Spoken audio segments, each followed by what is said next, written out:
The mysterious child in the mansion. It started with an invitation.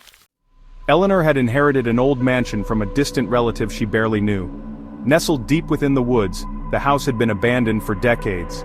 She arrived with the intention of restoring it, but from the moment she stepped inside, she felt an unsettling presence. The air was thick, the silence oppressive, and the shadows seemed to stretch longer than they should. On her first night she heard it, a soft giggle echoing through the halls, a child's voice, but she was alone. The sound led her to a grand staircase where a little girl stood at the top, dressed in a tattered white gown. Her hair was long and unkempt, her face pale. She smiled, but her eyes held no warmth.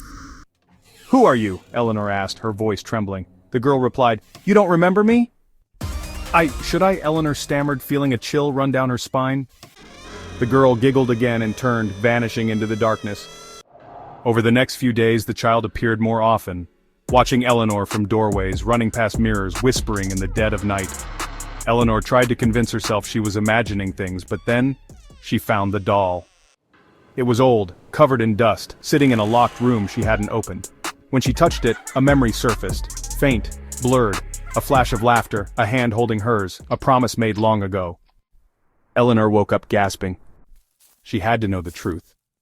Eleanor woke up gasping. She had to know the truth.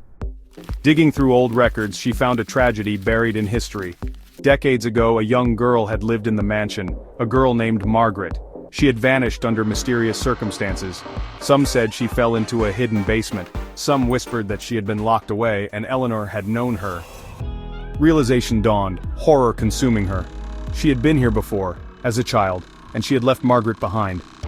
The house groaned as if reacting to her discovery. Shadows thickened, the air grew colder, and the giggles turned into whispers, angry, heartbroken whispers. "You promised you wouldn't leave me." The girl appeared once more, her face twisted with sorrow and rage. Eleanor backed away, but the walls seemed to close in. The house wanted her to remember, to pay for what she had done. "I didn't mean to." The girl reached out. The last thing Eleanor saw was the door slamming shut behind her, trapping her inside forever, just like Margaret had been. The mansion stood silent once more, waiting for its next visitor. Like, share, comment, and subscribe for more awesome storytelling content.